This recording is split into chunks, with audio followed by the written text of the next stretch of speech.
Dear students, welcome back.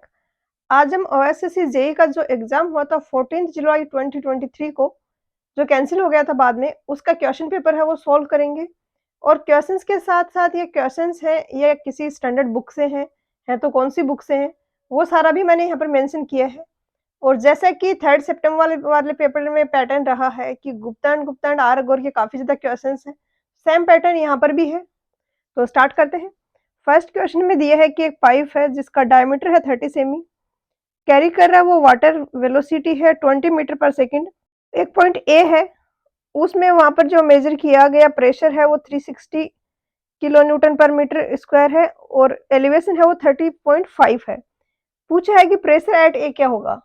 Question में mistake है यहाँ पर, एक्चुअली टोटल हेड पूछना चाह रहा था। प्रेशर हेड तो अगर हम कैलकुलेट करेंगे तो कोई सी टर्म मैच ही नहीं करिए उसमें, क्योंकि पी इज इक्वल टू होता है डब्ल्यू एच। तो एच यहाँ पर हो जाएगा पी अपॉन डब्ल्यू। पी है 360 इंटू 10⁻³ न्यूटन पर मीटर स्क्वायर और डब्ल्यू आ जाएगा रो इंटू जी। जी की वैल्यू हमें 10 लेनी है, तो यहाँ पर तो ये आ जाएगा 36 मीटर आ जाएगा हेड, प्रेशर हेड, जो कि यहाँ पर ऑप्शंस में ही नहीं है।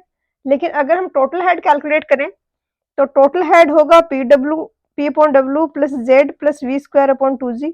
तो 36 तो प्रेशर हेड है, डेटम हेड हो जाएगा 30.5 क्योंकि एलिवेशन दिया है 30.5 मीटर। और इसी के साथ में हम ऐड करेंगे इसमें वी स्क्वायर अपॉन 2g जो वेलोसिटी हेड है। v है 20 इंटू 20, g को आपको 10 लेना है तो इजी हो जाएगा काफी, तो ये आएगा 20। इन सबको हम अगर ऐड करेंगे तो 86.5 आएगा, तो बी हो जाएगा आंसर। क्वेश्चन नंबर सेकंड में दिया है कि एक सर्टेन ऑयल है जिसका वॉल्यूम 5 मीटर क्यूब है, वेट 40 किलो न्यूटन है, स्पेसिफिक वेट और मास डेंसिटी हमसे पूछा गया है। तो यहाँ पर 5 मीटर क्यूब वॉल्यूम है और वेट 40 है, तो 40 इंटू 10⁻³ तो वेट हो गया न्यूटन में, डिवाइडेड बाई 5, ये आपका न्यूटन पर मीटर क्यूब में स्पेसिफिक वेट आ जाएगा, ये हो जाएगा 8000। और अब अगर हमें इससे मास डेंसिटी निकालनी है तो हम इसको जी से डिवाइड कर देंगे और जी आपको 10 लेना है, तो 10 से डिवाइड करोगे तो 100 kg पर मीटर क्यूब एंड 8000 न्यूटन पर मीटर क्यूब भी आ जाएगा आंसर। क्वेश्चन नंबर थर्ड में दिया है कि प्रेशर मीटर में क्या होगा एक ऑयल की टर्म में जिसकी स्पेसिफिक ग्रेविटी है 0.8 है और किसके इक्विवेलेंट प्रेशर कैलकुलेट करना है 80 मीटर ऑफ वाटर। तो P इज इक्वल टू होता है WH, तो यहाँ पर दो डिफरेंट फ्लूइड है तो W1H1 will be equal to W2H2। W1 यहाँ पर है वाटर का, तो हम इसको W1 की टर्म में लिख देते हैं। W1 यहाँ पर हम क्या ले रहे हैं, वाटर का स्पेसिफिक वेट है, तो W1 into 80 is equal to W2 क्या हो जाएगा 0.8 इंटू W1 क्योंकि स्पेसिफिक ग्रेविटी 0.8 दी गई है, इंटू H2, सॉरी, तो यहाँ से H2 आ जाएगा 80 अपॉन 0.8, इसको सोल्व करोगे तो 100 मीटर आ जाएगा। क्वेश्चन नंबर फोर्थ बहुत ही बेसिक सा क्वेश्चन है, ड्यूटी डेल्टा और बेस पीरियड में रिलेशन पूछा है। ये इक्वल आता है 8.64 बी अपॉन डी, ये इक्वल होता है डेल्टा के। क्वेश्चन नंबर फिफ्थ में दिया है कि किसी क्रॉप के लिए डेल्टा क्या होगा अगर ड्यूटी 120 डेज है, सॉरी ड्यूटी 1728 हेक्टर्स है और बेस पीरियड है वो 120 डेज है। तो यहाँ पर भी आपको वो फॉर्मूला जो पिछले क्वेश्चन में हमने लिखा है वो लगाना है, इंटू 120 डिवाइडेड बाई 1728। कैलकुलेशन भी कोई टफ नहीं है, आप इसको सोल्व करोगे तो सी आ जाएगा answer 0.6 metre. Question number fifth है, ओपन चैनल फ्लो का क्वेश्चन है, ट्रेपेजोइडल सेक्शन है। यहाँ पर आपको दे दिए हैं उसके डायमेंशंस, बेड स्लोप और मैनिंग्स कोफिशिएंट, आपको कैलकुलेट करनी है वेलोसिटी।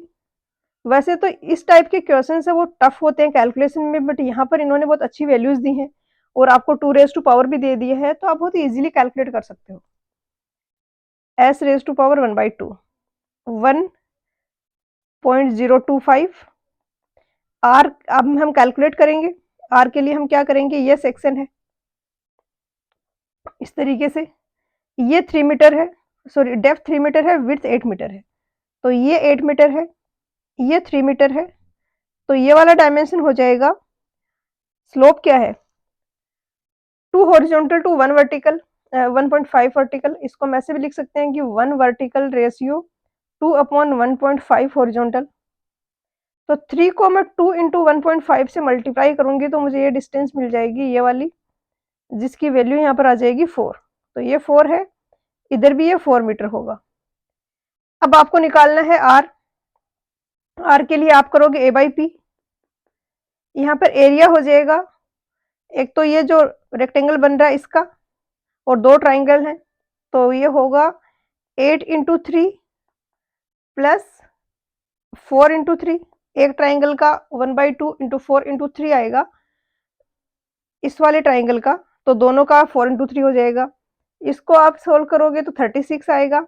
और पी जब आप कैलकुलेट करोगे, पी कैलकुलेट करोगे तो यहाँ पर आपको ये वाली लेंथ लेनी है। तो ये 3 है, ये 4 है, तो ये साइड स्लोप हो जाएगा 5।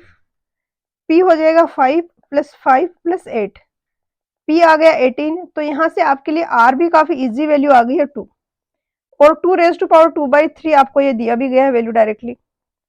एस की वैल्यू है 1/10,000, 1/10,000 का रूट, तो यहाँ पर 0.025, इसकी वैल्यू आप रख दोगे 1.61, और इसका रूट आ जाएगा 1/100।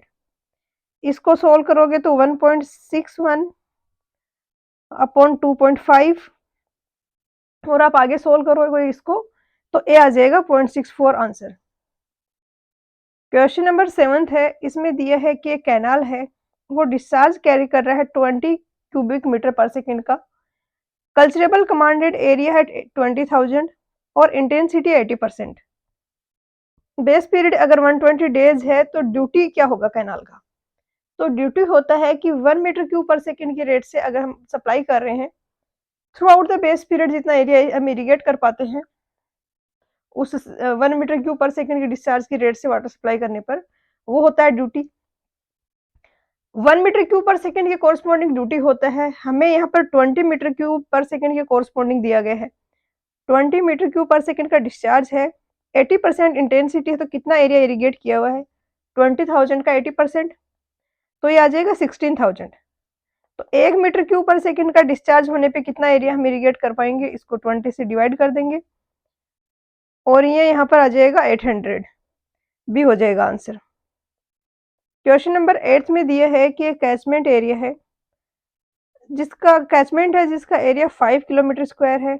ये इंटेंसिटी ऑफ जो स्टॉर्म है उसमें रेनफॉल की इंटेंसिटीज गिवन है, हमसे पूछा है वॉल्यूम। बहुत ही सिंपल क्वेश्चन है, वॉल्यूम किसका पूछा, रेनफॉल का ही पूछा है, रन ऑफ भी नहीं पूछा है। तो टोटल डेप्थ ऑफ रेनफॉल क्या हो जाएगी, इन सबको हम ऐड कर देंगे, 10 प्लस 15 प्लस 20 इंटू 22 प्लस 5, इन सबको आप ऐड करोगे तो 72 आएगा। ये एमएम में है, मीटर में कन्वर्ट करने के लिए 1000 से डिवाइड कर दिया, और इसको फिर हम मल्टीप्लाई करेंगे, इसको हम मल्टीप्लाई कर देंगे एरिया से, तो वॉल्यूम आ जाएगा।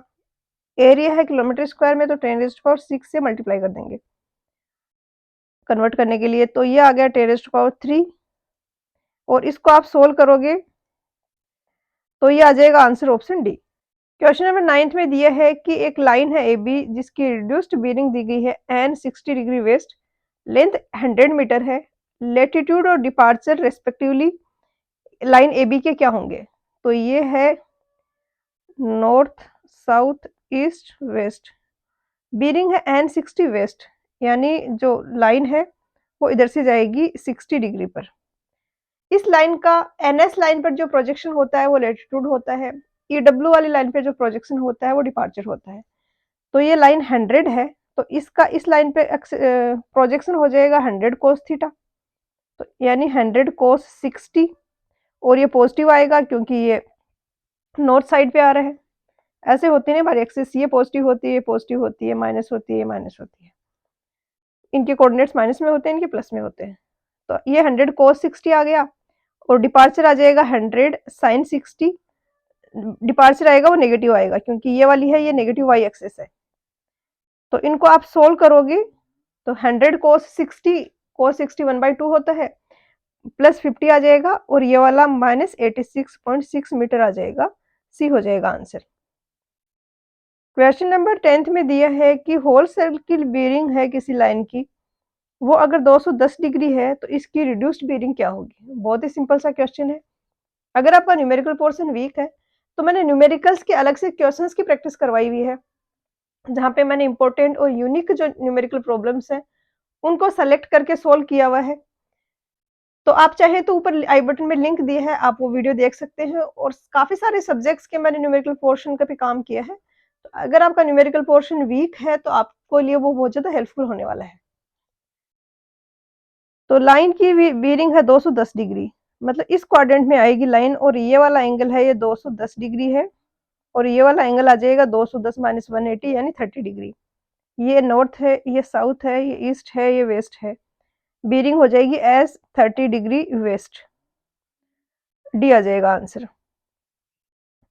क्वेश्चन नंबर 11th में दिया है कि 4 बेरिंग है एक लाइन की 96 डिग्री 30 मिनट और बैक बेरिंग ये है, तो एडजस्टेड बेरिंग क्या होगी।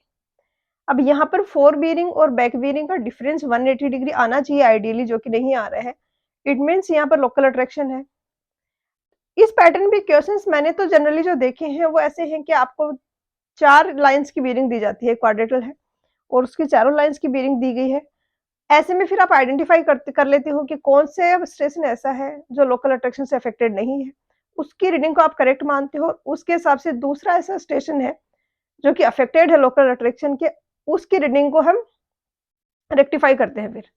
बट यहाँ पर ज़्यादा कुछ डेटा दिया नहीं है, यहाँ पर सिर्फ 2 ही बेरिंग दी हैं और इनका डिफरेंस 180 डिग्री आना चाहिए जो नहीं आ रहा है। तो हम इसको 180 डिग्री बनाने के लिए जो एरर है, एरर कितनी है 276 माइनस 96 इंटू 30। तो यहाँ पे इसको डिफ्रेंशिएट करोगे तो 30 डिग्री की एरर आ रही है। तो 30 डिग्री की एरर को आप दोनों में डिस्ट्रीब्यूट कर दोगे, तो इसको आप 96 डिग्री 15 मिनट बोल दोगे और इसको 270 डिग्री 15 मिनट बोल दोगे। अब इनका डिफरेंस 180 डिग्री आ जाएगा। तो इस हिसाब से आंसर ऑप्शन सी आएगा। क्वेश्चन नंबर 12th है, इसमें एक ट्रेस दी है यहाँ पर और पूछा है कि कौन सी टाइप की ट्रेस है ये। तो यहाँ पर आइडेंटिफाई करने के लिए हम ये वाला है ये यूज करते हैं फॉर्मूला 2j माइनस आर। अब यहाँ पर m है वो नंबर ऑफ मेंबर्स हैं, j नंबर ऑफ जॉइंट्स हैं और r है वो नंबर ऑफ रिएक्शंस हैं। ये हिंज सपोर्ट है, इसमें एक ऐसे रिएक्शन आएगा एक ऐसे आएगा, 2 आएंगे यहाँ पर। ये रोलर है, इसमें इधर तो हम पुश करेंगे तो ये कोई रिएक्शन नहीं देगा, ये मूव कर जाएगा और वर्टिकली ये एक रिएक्शन देगा। टोटल रिएक्शन हमारे पास आ गए 3। जे नंबर ऑफ जॉइंट 1 2 3 4 5, 5 हमारे पास जॉइंट हो गए। अब हम 2j माइनस आर कैलकुलेट करते हैं। 5 इंटू 2 माइनस 3 10 माइनस 3 7। 7 हमारे पास अगर मेंबर हैं तो हमारी परफेक्ट फ्रेम होगी है, ना इसमें रिडंडेंसी होगी ना ये अनस्टेबल होगी। अगर मेंबर ज्यादा हो जाते हैं तो रिडंडेंट हो जाती है। अब हम उसको फाइंड आउट नहीं कर सकते फोर्सेस को, सिंपल जो टेक्निक है इक्विलिब्रियम इक्वेशंस हैं उनसे। और अगर m कम हो जाता है मतलब स्ट्रक्चर है जो स्ट्रेस है वो डेफिशिएंट है, स्टेबल नहीं है।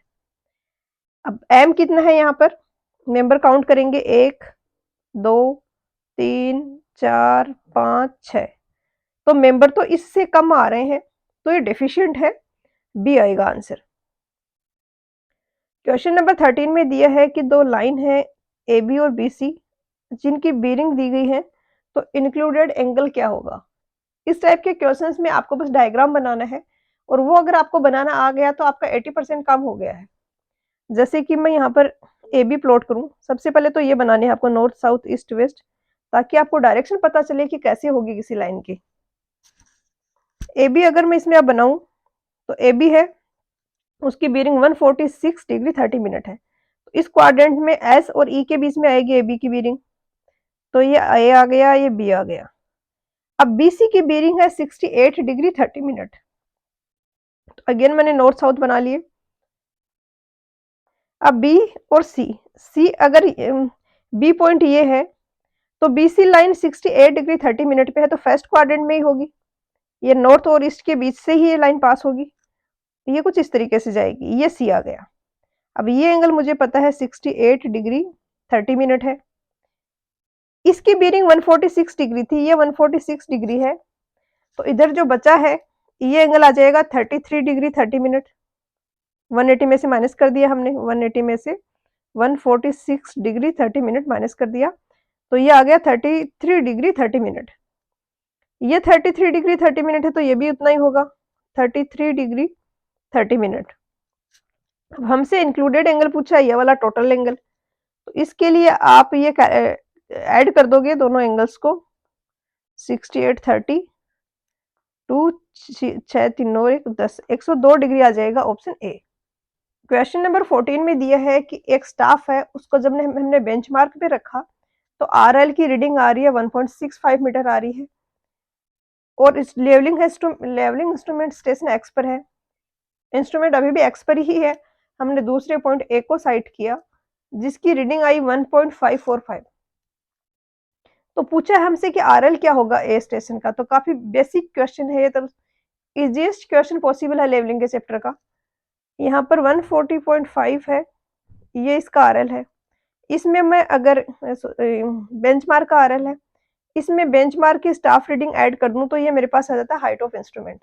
अगर ये मेरा लेवल है तो ये हाइट ऑफ इंस्ट्रूमेंट है, इसका आरएल आ गया मेरे पास, इंस्ट्रूमेंट की ये जो लाइन है इसका। अब यहाँ पर दूसरा पॉइंट ए है, और यहाँ पर मैंने ये पॉइंट ए है, यहाँ पर ये स्टाफ रखा हुआ है, और ये रीडिंग मेरी आ रही है 1.545। तो ए पॉइंट इस आरएल से 1.545 नीचे होगा, तो मैं इसमें से ये माइनस कर दूंगी, और इसको जब आप सोल्व करोगे तो आपका 140.605 आ जाएगा, आंसर आ जाएगा ऑप्शन ए। क्वेश्चन नंबर 15 में दिया है कि ओवरटेकिंग टाइम रिक्वायर्ड है किसी व्हीकल का, वो क्या होगा अगर डिजाइन स्पीड है वो 25 मीटर पर सेकंड है, और ओवरटेकिंग एक्सेलरेशन है वो 1 मीटर पर सेकंड स्क्वायर है, और जिस व्हीकल को ओवरटेक करना है उसकी स्पीड है वो 15 मीटर पर सेकंड है। दो व्हीकल होंगे, एक जो स्लो मूविंग है उसकी स्पीड 15 मीटर पर सेकंड है, उसको ओवरटेक करना है किसी दूसरे व्हीकल को। तो यहाँ पर आपको फॉर्मूले पता होना चाहिए, ये स्टॉपिंग जो डिस्टेंस है उसका फॉर्मूला ये होगा 0.7 बी प्लस 6, और टी इक्वल होगा 4s अपॉन ए के रूट के। तो यहाँ पर आप एस कैलकुलेट कर लोगे, ये फॉर्मूला तभी एप्लीकेबल है जब डिस्टेंस है वो मीटर पर सेकंड में दी गई हो। तो 0.7 इंटू 15 प्लस 6, यहाँ से एस आ गया आपका 16.5, और 16.5 को अगर आप ए से डिवाइड करोगे, ए है 1, और इसका 4 इंटू 16.5 अपॉन 1 का रूट लोगे तो ये आएगा 66 का रूट। अब यहाँ पर नन ऑफ दीज का तो ऑप्शन नहीं है, तो आप आराम से अप्रोक्सीमेशन लगा सकते हो, ऑप्शंस भी बहुत ज्यादा नजदीक नहीं है कोई। तो अब रूट 60 क्या हो सकता है, 9 का स्क्वायर होता है 81, 8 का स्क्वायर होता है 64, तो इनके बीच में कहीं होगा और 8 के पास की साइड ज्यादा होगा, तो एक ही ऑप्शन बचता है, ऐसा बी आ जाएगा आंसर। क्वेश्चन नंबर 16 में दिया है कि एक कैरिजवे है जिसका विड्थ 12.5 मीटर है, आउटर एज है वो 50 सेंटीमीटर हाइयर है, इस तरीके से ये 50 सेंटीमीटर की डिस्टेंस है, आउटर एज है ये इनर एज है, और यहाँ पर रिक्वायर्ड सुपर एलिवेशन क्या होगा ये पूछा है। तो बेसिकली ये है कि आपको दे दिया है कि किस तरीके से कितनी डिस्टेंस आउटर एज रेज किया गया है, टोटल विड्थ है ये कितनी है, तो आप निकाल सकते हो यहाँ पर सुपर एलिवेशन क्या होगा। एक तो होता है सुपर एलिवेशन, एक होता है कैम्बर। कैम्बर तो होता है वो जो रेन वाटर है उसको ड्रेन करने के लिए होता है, उसमें कुछ इस तरीके से हम स्लोप रखते हैं, बट जहां पर कर्व आ रहा है वहां पर हम एक साइड को रेज करते हैं, और वो होता है सुपर एलिवेशन, और उसका आप कैलकुलेट कर सकते हो आप 50 अपॉन 12.5 इंटू 100। 100 क्यों, क्योंकि ये मीटर में था, और इसको अगर आप अब सोल्व करोगे तो ये 2 आ गया और ये आ गया 25, 1 इन 25 बी आ जाएगा आंसर। क्वेश्चन नंबर 17 में दिया है कि कोफिशिएंट ऑफ फ्रिक्शन है रोड सरफेस पे वो 0.2 है, मैक्सिमम सुपर एलिवेशन है वो 115 है, तो मैक्सिमम स्पीड अलाउड है वो क्या होगा ऑन ए कर्व जिस कर्व की रेडियस है वो 100 मीटर है। तो ये रिलेशन तो आपको पता होगा, E plus F is equal to V square upon G R होता है, ई यहाँ पर सुपर एलिवेशन है, एफ फ्रिक्शन है, वी वेलोसिटी है, जी ग्रेविटेशनल एक्सेलरेशन है और आर है वो जो कर्व आ रहा है उसकी रेडियस है। तो यहाँ पे जस्ट सब कुछ दिया है, आपको वैल्यू रखनी है, लेकिन अब यहाँ पर आपको वैल्यू वी की रखनी होगी या मीटर पर सेकंड में रखनी होगी, और यहाँ पर किलोमीटर पर आवर में आपका आंसर आ रहा है। तो मान लिया कि आपने वी एज्यूम किया किलोमीटर पर आवर में, तो आपको इसको कन्वर्ट करना पड़ेगा वी इंटू 1000 अपॉन 3600। ये वैल्यू आप इस फॉर्मूले में रखोगे। चाहे तो आप डायरेक्टली किलोमीटर पर आवर वाले फॉर्मूले भी याद रख सकते हैं, जो कि मेरी तो एडवाइस है कि रखने चाहिए हर किसी स्टूडेंट को, क्योंकि कैलकुलेशन के लिए टाइम नहीं रहता एग्जाम में ज़्यादा और गलती होने के चांसेस रहते हैं। तो इस स्टैंडर्ड जो किलोमीटर पर आवर में अगर वेलोसिटी है, तो उस केस में फॉर्मूला है वो ये होता है। जी की भी वैल्यू पुट कर दी है, वी का भी कन्वर्जन कर दिया है, आपको जस्ट इसमें वैल्यू रख देनी है। तो काफ़ी ईजी हो गया अब तो। 0.2 plus 1 divided by 15 should be equal to V square upon 127 into R है वो 100 है। इसको जब सोल्व करोगे तो यहाँ पर आंसर आ जाएगा 58.39। ऑप्शंस के हिसाब से देखें तो 58.39 के क्लोजेस्ट है वो 62.44 है, तो डी होना चाहिए इसका आंसर। नेक्स्ट है क्वेश्चन नंबर 18। ये है वाटर बाउंड मैकेडम रोड्स के रिगार्डिंग। यहाँ पर पूछा है कि इनके कंस्ट्रक्शन के लिए जो कोर्स एग्रीगेट है उसको स्प्रेड करने के बाद में कौन कौन से प्रोसेस होते हैं। तो वाटर बाउंड मैकेडम रोड्स में कोर्स एग्रीगेट्स को पहले हम स्प्रेड करते हैं, उसके बाद उनकी रोलिंग की जाती है। उनको ड्राई ही रोलर से रोल किया जाता है ताकि वो अच्छे से कॉम्पैक्ट हो जाए। ड्राई रोलिंग करने के बाद उनमें स्क्रीनिंग अप्लाई किया जाता है। स्क्रीनिंग है वो उसी मटेरियल का बना होता है जिसके कोर्स एग्रीगेट्स हैं, बट उनका साइज है वो छोटा होता है। तो कॉम्पैक्ट करने के बाद जो भी कोर्स एग्रीगेट्स में वॉइड्स बचे हुए हैं, स्क्रीनिंग है वो उन वॉइड्स में चला जाएगा क्योंकि उसका साइज स्मॉल है और उनको फिल कर देगा। उसके बाद वाटर स्प्रिंकलर करके फिर से वेट रोलिंग की जाती है और लास्ट में है वो फिलर अप्लाई किया जाता है। फिलर भी एक फाइनर मटेरियल है स्क्रीनिंग के जैसे ही। तो यहाँ पर ऑप्शंस में देखा जाए तो ड्राई रोलिंग, फिर स्क्रीनिंग, फिर वेट रोलिंग, सी हो जाएगा आंसर। क्वेश्चन नंबर 19 में दिया है कि डिग्री ऑफ एक रोड कर्व क्या होगा अगर आर्क की लेंथ 30 मीटर ली गई है और रेडियस है वो 1 डिग्री है। तो यहाँ पर क्या होगा, ये इस तरीके से है कि ये आर्क है, ये 30 मीटर का है और ये सेंटर पे जो एंगल बना रहा है ये 1 डिग्री है। यही होती है डेफिनेशन डिग्री की। ये आर्क की फॉर्म में भी डिफाइंड होता है, कोड की फॉर्म में भी डिफाइंड होता है। अब यहाँ पे हमें ये पता है कि थीटा अगर सेंटर पे एंगल बन रहा है, आर रेडियस है, तो आर्क की लेंथ आर थीटा होती है। इसी को हमें अप्लाई करना है, बस हमें यूनिट का कन्वर्जन का ध्यान रखना है।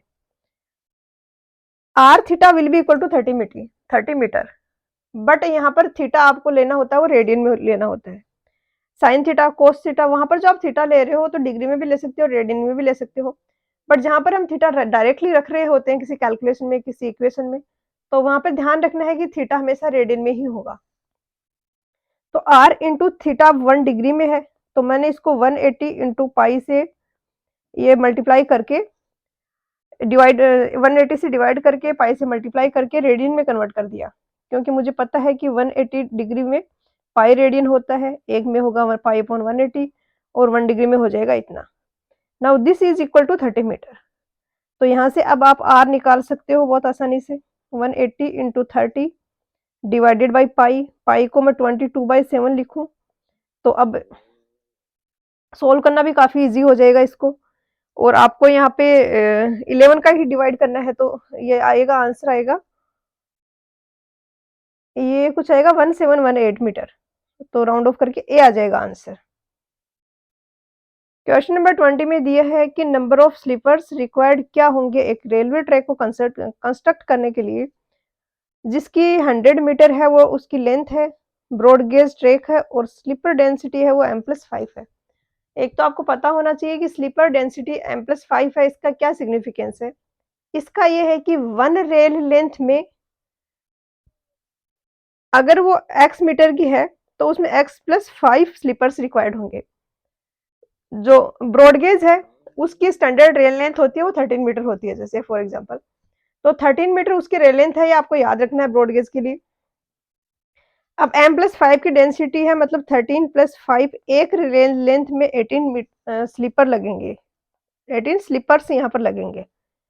तो अब आप लिख सकते हो कि 13 मीटर में स्लीपर लग रहे हैं 18, एक में लगेगा 18/13 और 100 मीटर की डिस्टेंस में लगेंगे इंटू 100 स्लीपर, और इसको जब आप सोल्व करोगे तो 144 ए आ जाएगा आंसर।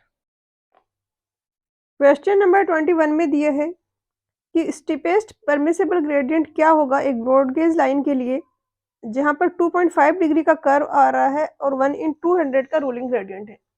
तो जो हाईवे में हमने देखा था कि ग्रेडियंट के साथ में अगर हॉरिजॉन्टल कर्व भी आ रहा है तो जो रूलिंग ग्रेडियंट है, परमिसिबल ग्रेडियंट है, उसको हम कुछ परसेंटेज से कम कर देते थे, जिसको हम कंपनसेटेड ग्रेडियंट बोलते थे। सेम वही चीज यहाँ पर हो रही है रेलवे में। यहाँ पर ये वैल्यूज है जो आपको याद रखनी है। ब्रॉड गेज के लिए होती है 0.04%, मीटर गेज के लिए होती है 0.03%, नैरो गेज के लिए होती है 0.02%। इतने परसेंट से हमें ये है 1 डिग्री के लिए, यानी ब्रॉड गेज में अगर 0.04% है, सॉरी ब्रॉड गेज में 2.5 डिग्री का कर्व है, तो जो ग्रेडियंट है उसको 0.04 इंटू 2.5 इस परसेंटेज से कम कर देंगे। तो ग्रेडियंट है 1/200, इसको हम इस अमाउंट से रिड्यूस कर देंगे। परसेंटेज में है ये, तो यहाँ पर 100 से डिवाइड कर देते हैं। इसको जब आप सोल्व करोगे तो ये 1/50 आ जाएगा आंसर। क्वेश्चन नंबर 22 में दिए है कि जी अगर गेज है, मतलब दोनों रेल्स के बीच की distance, V speed of train है, आर रेडियस है, तो इक्विलिब्रियम सुपर एलिवेशन क्या होगा? इक्विलिब्रियम सुपर एलिवेशन ये होता है v²/gr, जो हाईवे में फॉर्मूला था। अब रेलवे लाइन है तो ये डिस्टेंस g है, तो ये वाली वैल्यू हमसे पूछी गई है, x/g will be equal to v²/gr, और x इक्वल आ जाएगा gv²/gr के। अब यहाँ पर अगर हम कन्वर्जन करें और वैल्यूज रखें, मतलब v को किलोमीटर पर आवर में लें, g की वैल्यू रखें 9.8, तो c आ जाएगा करेक्ट आंसर। क्वेश्चन नंबर 23 में दिया है कि यूनिएक्सियल कंप्रेसिव स्ट्रेंथ है कंक्रीट की, वो निकालने के लिए क्यूब है वो बेटर टेस्ट स्पेसमैन है कंपेयर टू सिलेंडर। तो ये गलत स्टेटमेंट है। सिलेंडर है वो ज्यादा बेटर स्पेसमैन है, जो स्टैंडर्ड सिलेंडर है, जिसके लिए h/d/2 होता है, जिसकी लेंथ है, जो हाइट है वो 150 mm होती है, सॉरी 300 mm होती है, और डाया 150 mm होता है। तो वहां पर स्ट्रेस डिस्ट्रीब्यूशन ज्यादा यूनिफॉर्म होता है सिलेंडर के लिए। तो लेटरल स्ट्रेसेस का इफेक्ट है वो एंड्स में ही दिखता है, सेंटर का जो रीजन है वहां पर लेटरल स्ट्रेसेस का इफेक्ट नहीं आता है। इसके कारण स्ट्रेस डिस्ट्रीब्यूशन यूनिफॉर्म होता है। जबकि क्यूब के केस की बात करें तो उसमें थ्रू आउट द होल उसकी लेंथ, उसकी डेप्थ, लेटरल स्ट्रेसेस का इफेक्ट दिखता है। तो गलत स्टेटमेंट हो गया ए। तो बी में दिया है कि stress distribution is more uniform over the cross section of a cylinder as compare to cube. तो ये बिल्कुल सही बात है, A is false but R is true. Next है क्वेश्चन नंबर 24। यहाँ पर दिया है कि एक शॉर्ट कॉलम है, उसकी ये एरिया की डायमेंशन दी है, जो क्रॉस सेक्शन की डायमेंशन दी है, 4 नंबर ऑफ बार्स हैं, लॉन्गिट्यूडनल 20 mm की, और हमसे पूछा है कि सेफ एक्सिल लोड। मेरे अकॉर्डिंग ये क्वेश्चन इनकम्प्लीट है। जो भी एक्सिल लोड कैलकुलेट करने का फॉर्मूला होता है उसमें FCK भी आता है और FI भी आता है, और यहाँ पर हमें दोनों के बारे में इंफॉर्मेशन नहीं दी है, तो इनसफिशिएंट डेटा है इसमें। क्वेश्चन नंबर 25 में दिए है कि कॉम्पैक्शन करने का मेन ऑब्जेक्टिव क्या है कंक्रीट का। जब हम कॉम्पैक्ट करते हैं तो जो एयर होल्स हैं वो एलिमिनेट हो जाते हैं, डेंसिटी है वो ज्यादा मिलती है क्योंकि वो वॉइड्स अब कम हो गए हैं, इंटीमेट कांटेक्ट होता है कंक्रीट और एमिटेड मटेरियल के बीच में, ताकि जो फ्रिक्शन है उनके बीच में वो अच्छे से डेवलप हो पाए, कॉम्पैक्ट स्ट्रक्चर हमें मिल पाए। तो यहाँ पर डी आ जाएगा answer, all of this. Question number 26 में दिए हैं longitudinal reinforcement in a column as per IS 456/2000। तो ये तो कोडल प्रोविजन है जो कि बहुत फ्रीक्वेंटली पूछे जाते हैं। मैंने इस पर एक वीडियो बनाया है, अगर आप किसी भी एग्जाम में अपेयर हो रहे हो, उस वीडियो का अगर आप सारा कवर कर लेते हो, 1 या 2 क्वेश्चन आपको जरूर मिल जाएंगे हर किसी एग्जाम में। ऊपर आई बटन में लिंक दिया है, यहाँ पर क्वेश्चन की अगर हम बात करें तो 0.8% मिनिमम होता है और 4% मैक्सिमम होता है, तो डी आ जाएगा आंसर। और बीम के लिए भी 4% मैक्सिमम होता है।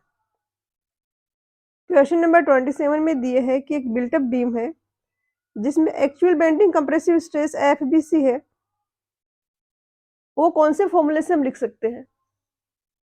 तो यहाँ पर जो बेसिक फॉर्मूला है ये F upon Y is equal to M upon I, यही है। एफ को हम लिख देंगे M upon I into Y. तो ऑप्शन ए है वो करेक्ट हो जाएगा। ज्यादा कंफ्यूजिंग ऑप्शन इन्होंने दिए नहीं है यहाँ पर। बिल्ट अप बीम है या नॉर्मल बीम में आपको पता चल जाएगा कि सिर्फ एक ही फॉर्मूला ऐसा है जो कि करेक्ट है। क्वेश्चन नंबर 28 में दिया है कि central deflection of A simply supported steel beam जिसकी लेंथ एल है और कंसल्टेटेड लोड डब्ल्यू लग रहा है, तो यहाँ पर डिफ्लेक्शन क्या आएगा? तो यहाँ पर आता है डब्ल्यू एल क्यूब अपॉन 48 ई आई। आंसर हो जाएगा ऑप्शन सी।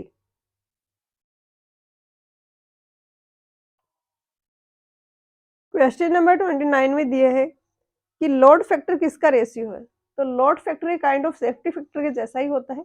इसमें ऊपर हम लेते हैं अल्टीमेट लोड जो कोई स्ट्रक्चर बियर कर सकता है, डिवाइडेड बाय जो वर्किंग लोड है, जो अलाउड लोड है वो। तो यहाँ पर सी आंसर आएगा। क्वेश्चन नंबर 30 में दिया है कि एक स्टील की प्लेट है, 300 mm उसकी विड्थ है, 10 mm थिक है, 1 रिवेट है जिसका नॉमिनल डायमीटर 18 mm है, उसमें ड्राइव किया गया है। तो नेट सेक्शनल एरिया क्या होगा प्लेट का? तो ये प्लेट है,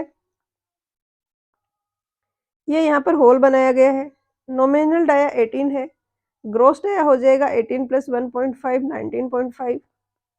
नेट सेक्शनल एरिया में हम रिवेट्स का एरिया हटा देते हैं, तो यहाँ पर ये तो है 300 mm। 300 mm में से मैं 19.5 माइनस कर दूं और फिर टी से अगर मल्टीप्लाई करूं तो ये आ जाएगा नेट सेक्शनल एरिया, और इसको सोल्व करोगे तो 2805 mm स्क्वायर आ जाएगा। क्वेश्चन नंबर 31 में दिया है कि हमें कुछ डेटा दिया गया है, यहाँ पर ईयर दिया है 19, 18, 1990, 2000 और इनकी पॉपुलेशन यहाँ पर दी है। और पूछा है कि 2030 में आर्थमेटिक इंक्रीज मेथड को फॉलो करते हुए पॉपुलेशन है वो क्या होगी? तो आर्थमेटिक इंक्रीज मेथड में हम हर एक साल की इंक्रीज जो हो रही है पॉपुलेशन में उसका एवरेज निकालते हैं, और वो हमारा ईयरली इंक्रीमेंट होता है पॉपुलेशन में। अब एवरेज निकालने के लिए हम क्या करेंगे, हम इनका एवरेज लेंगे जो इंक्रीज हो रहा है। जैसे इसमें 80 से लेकर 1990 का जो डिकेड है उसमें इंक्रीज हुआ है 34 माइनस 25 9000। इसी तरीके से यहाँ पर इंक्रीज हुआ है वो हुआ 8000, यहाँ पर इंक्रीज हुआ है वो हुआ 7000 और यहाँ पर हुआ है 16000। अब इसका एवरेज निकाल लेंगे, 4 साल का हमारे पास 4 इंक्रीमेंट है हमारे पास, तो इनको हम ऐड करके सबको और 4 से डिवाइड कर देंगे, सबको प्लस करके 4 से डिवाइड करेंगे तो नंबर आएगा हमारा 10,000। यानी हर डिकेड में 10,000 से इंक्रीज होती है पॉपुलेशन। तो 2020 में 55,000 है, तो 10,000 बढ़ के 65,000 हो जाएगी 2030 में। बी आएगा आंसर। क्वेश्चन नंबर 32 में दिया है कि 3 डे बीओडी है जो वेस्ट वाटर सैंपल की, वो 250 मिलीग्राम पर लीटर है 20 डिग्री सेंटीग्रेड पे। तो 5 डे बीओडी है वो सेम टेम्परेचर पर क्या होगी? तो यहाँ पर एक फॉर्मूला है जो आपको पता होना चाहिए। उसके बाद ये क्वेश्चन है, काफी इजी है। जो भी रिक्वायर्ड डेटा है वो भी आपको सारा दे दिया है एग्जामिनर ने, कैलकुलेशन में कहीं कोई दिक्कत नहीं आने वाली है। फॉर्मूला ये होता है कि बीओडी टी डेज पे जो होगी वो बीओडी अल्टीमेट जो है दिस मल्टीप्लाई बाई 1 माइनस 10 के डी टी होती है। ये फॉर्मूला एक ही फॉर्म में भी होता है, के की फॉर्म में भी होता है। यहाँ पर 10 रेज टू पावर का डेटा दिया है तो हम ये वाला फॉर्मूला यूज करेंगे। तो बीओडी 5 का हम यहाँ पर इक्वेशन लिखेंगे, वो आ जाएगा बीओडी अल्टीमेट 1 माइनस 10 के डी की वैल्यू दी है 0.1, तो 0.1 इंटू 5। इसी तरीके से बीओडी 3 का भी हम इक्वेशन लिख देंगे, that will be equal to BOD U 1 minus 10 raise to power 0.1 into 3। और यहाँ पर माइनस भी आता है साथ में, तो ये माइनस भी आएगा इंटू 3। अब आपको दिया गया 3D BOD 250 मिलीग्राम पर लीटर, ये आपको दिया गया है। ये दूसरा जो BOD 5 वाला है वो निकालना है, ये वाला। तो आप रेशियो ले लोगे दोनों का। 10⁻⁻⁻ -0.5 की वैल्यू 0.316 होती है। 10⁻⁻−0.3 की वैल्यू होती है 0.5 होती है। तो कुछ नहीं बचा है क्वेश्चन में, आपको जस्ट वैल्यूज रखनी है, रेशियो लोगे दोनों इक्वेशंस का, ये टर्म कैंसिल हो जाएगी और यहाँ पर आपका आंसर आ जाएगा 342। ये आएगा 250 इंटू 0.684 डिवाइडेड बाई 0.5। सोल्व करोगे तो 342 आ जाएगा, ऑप्शन सी। क्वेश्चन नंबर 33 में पूछा है कि वो कौन सा बैक्टीरिया है जिसको सर्वाइवल के लिए फ्री ऑक्सीजन की रिक्वायरमेंट होती है। तो एक होता है एरोबिक बैक्टीरिया जिसको फ्री ऑक्सीजन रिक्वायर्ड होती है, एक अनएरोबिक होता है जिसको रिक्वायरमेंट नहीं होती है, जो अब्सेंस ऑफ ऑक्सीजन में काम करता है, और तीसरा होता है फैक्युलेटिव, जो एरोबिक और एनएरोबिक दोनों कंडीशंस में ही सर्वाइव कर सकता है। क्वेश्चन नंबर 34 में दिए है कि यहाँ पर जो डिफरेंट सीक्वेंस दिए हैं, इसमें कौन सा वेस्ट वाटर ट्रीटमेंट जो होता है उसका सीक्वेंस होगा। तो सबसे पहले स्क्रीनिंग करते हैं, उसके बाद जो लार्ज पार्टिकल्स हैं उनका सेटलमेंट कराते हैं, उसके बाद ऑक्सीडेशन होता है, एरोबिक ऑक्सीडेशन, फिर डिसइंफेक्शन के बाद में डिस्चार्ज होता है। बी हो जाएगा करेक्ट ऑप्शन। ए में यहाँ पर ऑक्सीडेशन सेडिमेंटेशन से पहले दिया है तो ये गलत हो गया। इधर के ऑप्शंस में देखें तो इसमें तो डिस्चार्ज ही पहले दे दिया है, और डी वाला है इसमें यहाँ पे डिसइंफेक्शन लास्ट में जाके नहीं किया है, तो बी है वो करेक्ट ऑप्शन है। क्वेश्चन नंबर 35 में पूछा है कि एक्टिवेटेड स्लज प्रोसेस है, ये कौन से टाइप का प्रोसेस है। तो ये सस्पेंडेड ग्रोथ सिस्टम है, जिसमें यहाँ पर जो भी माइक्रो ऑर्गेनिज्म है वो सस्पेंडेड होता है, अटैच नहीं होता है कहीं पर, और वेस्ट वाटर है इसमें एक मिक्स्ड लिकर फॉर्म होता है। जो मिक्स्ड लिकर है इसमें माइक्रो ऑर्गेनिज्म और ऑर्गेनिक मैटर दोनों ही होते हैं, जिसको का फर्दर है वो ट्रीटमेंट रिक्वायर्ड है। तो यहाँ पर डी आ जाएगा, suspended growth system. Question number 36 में दिया है कि मिड सेक्शन फॉर्मूला है, उसके रिगार्डिंग कौन सा स्टेटमेंट यहाँ पर करेक्ट है। मिड सेक्शन फॉर्मूला में जैसे कि ये सेक्शन है एक मेरे पास, ये दूसरा सेक्शन है, तो मैं मिड सेक्शन का एरिया निकालती हूँ। अगर यहाँ पर डेप्थ d1 है, यहाँ पर d2 है, तो मैं इनकी एवरेज डेप्थ लेती हूँ dm, और उसके बेसिस पे यहाँ पर मिड सेक्शन का एरिया निकालती हूँ, उसको फिर देन फॉर्मूले में यूज किया जाता है। अब यहाँ पर स्टेटमेंट फर्स्ट में दिया है कि मीन डेप्थ क्या है, एवरेज है दोनों कंजुगेटिव डेप्थ का, तो ये सही बात है, दोनों का एवरेज निकालते हैं। मिड सेक्शन का एरिया हम कैलकुलेट करते हैं मीन डेप्थ से, डीएम से हम एरिया कैलकुलेट करेंगे। सी में दिया है कि volume of earthwork is calculated by multiplying the mid section area by the distance. तो मिड सेक्शन फॉर्मूला है उसमें हम यही करते हैं, जैसे ये सेक्शन है तो हम मिड का जो सेक्शन है यहाँ पर उसका एरिया निकाल लेते हैं, और उस एरिया को फिर हम यहाँ के एरिया को एम को लेंथ से मल्टीप्लाई कर देते हैं, टोटल लेंथ से, तो हमारे पास वॉल्यूम आ जाता है। तो डी हो गया करेक्ट ऑप्शन। क्वेश्चन नंबर 37 में दिया है कि करेक्ट स्टेटमेंट कौन सा है सेंटर लाइन मेथड के रिगार्डिंग। तो एस्टिमेटिंग एंड कॉस्टिंग का क्वेश्चन है, ओएसएससी जेई 2015 में भी पूछा गया था, जो इनिशियली ऑफलाइन एग्जाम होता था पहले। ए में दिया है कि सेंटर लाइन जो है वॉल्स के अलोंग और जो एरिया ऑफ क्रॉस सेक्शन है उनको मल्टीप्लाई करेंगे तो हमारे पास वॉल्यूम आ जाएगा, टोटल क्वांटिटी आ जाएगी। तो ये सही बात है, जैसे कि ये कोई रूम है, ये इसकी सेंटर लाइन है, तो सेंटर लाइन की टोटल लेंथ से हम इस एरिया से मल्टीप्लाई करके वॉल्यूम निकाल सकते हैं। बी में दिया है कि सेंटर लाइन है वो डिफरेंट सेक्शंस के लिए अलग अलग वर्कआउट की जाती है। तो जैसे जैसे जो डेप्थ है, सॉरी जो विड्थ है वॉल की, फाउंडेशन में जैसे ज्यादा होगी, सुपर स्ट्रक्चर में कम होगी, तो विड्थ चेंज होगी, वैसे वैसे सेंटर लाइन की लेंथ भी चेंज होगी, और हमें उसको बार बार अलग अलग सेक्शंस के लिए अलग अलग कैलकुलेट करना होगा। डी में दिया है कि सेंटर लाइन की लेंथ है वो हाफ से हम रिड्यूस करते हैं अगर वॉल कहीं पर जॉइन कर रही है पार्टीशन वॉल को। तो यहाँ पर डी हो गया, सारे स्टेटमेंट ही करेक्ट हैं। क्वेश्चन नंबर 38 में दिया है कि 12 mm थिक सीमेंट प्लास्टरिंग करनी है, 1:6 का प्रोपोर्शन लेना है, 100 स्क्वायर मीटर का ब्रिक वर्क है, तो क्वांटिटी ऑफ सीमेंट रिक्वायर्ड क्या होगा। तो यहाँ पर क्वांटिटी ऑफ सीमेंट रिक्वायर्ड के लिए पहले हमें मोटार का वॉल्यूम निकालना होगा। एरिया 100 है, थिकनेस 12 है, एमएम में है तो कन्वर्ट कर लेंगे, तो 1.2 मीटर क्यूब वेट मोटार चाहिए। अब जब हम मोटार की बात करते हैं तो अगर हम 1.35 मीटर क्यूब ड्राई जो लेंगे मटेरियल, तो उससे 1 मीटर क्यूब का मोटार बनेगा। ये प्रोपोर्शन आपको याद रखना होगा, क्योंकि जब दो डिफरेंट इंग्रेडिएंट्स को मिक्स करते हैं तो साइज उनका डिफरेंट है, तो उनका वॉल्यूम कम हो जाता है।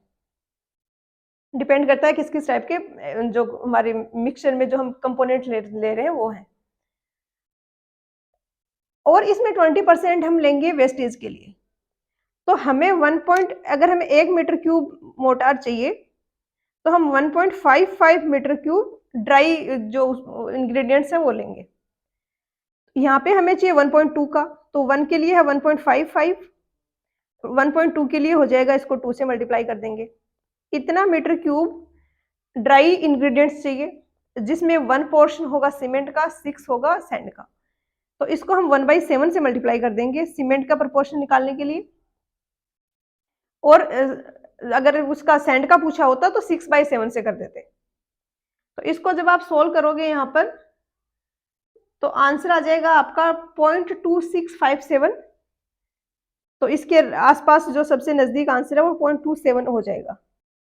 क्वेश्चन नंबर 39 में दिया है कि एक इक्विपमेंट है जिसकी इनिशियल ओरिजिनल जो कॉस्ट है वो 10,000 है, इसकी साल्वेज वैल्यू है वो 1000 है। साल्वेज वैल्यू यानी इसकी लाइफ जो है वो खत्म हो चुकी है, इतने टाइम तक ही ये जिस पर्पज के लिए लाया गया था उसको फुलफिल कर पा रहा था, बट अभी भी आप उसको किसी को बेचोगे तो आपको कुछ अमाउंट तो मिलेगी, वो होती है साल्वेज वैल्यू। तो वो 1000 है। हमसे पूछा गया इसकी बुक वैल्यू क्या होगी at the end of 2 years. तो 10,000 का तो ये आया था मशीन जो भी है इक्विपमेंट, 1000 इसका अभी भी कीमत बच रही है।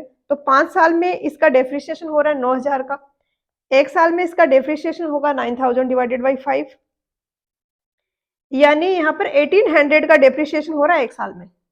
अभी इसकी कीमत है 10,000, 2 साल बाद डेप्रिसिएशन हो जाएगा 2 इंटू 1800, कीमत बचेगी वो 6400 बचेगी। सी होगा आंसर। क्वेश्चन नंबर 40 काफी सिंपल है। यहाँ पर दिया है कि एक व्हीकल है जिसका वेट 30 टन है और रोलिंग रेजिस्टेंस जो इसका है 30 केजी पर टन है। रोलिंग रेजिस्टेंस मतलब इसको रोल करवाने के लिए, इसको मूव करवाने के लिए जो फोर्स रिक्वायर्ड होता है वो है।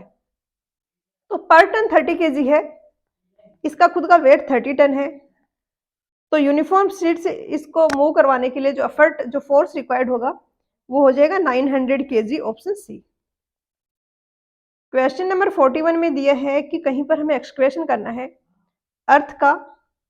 कॉस्टिंग इस तरीके से है कि अगर मैनुअल करें तो 10 रुपीज ले रहे हैं पर क्यूबिक मीटर के, और मशीन लेके आते हैं तो मशीन का 4000 का तो फिक्स खर्चा है, जैसे किराया हो गया कोई मशीन का, और उसके साथ में पर क्यूबिक मीटर में 2 रुपए का और एक्स्ट्रा खर्चा आ रहा है, जैसे कि आपका पेट्रोल डीजल कुछ यूज हो रहा है।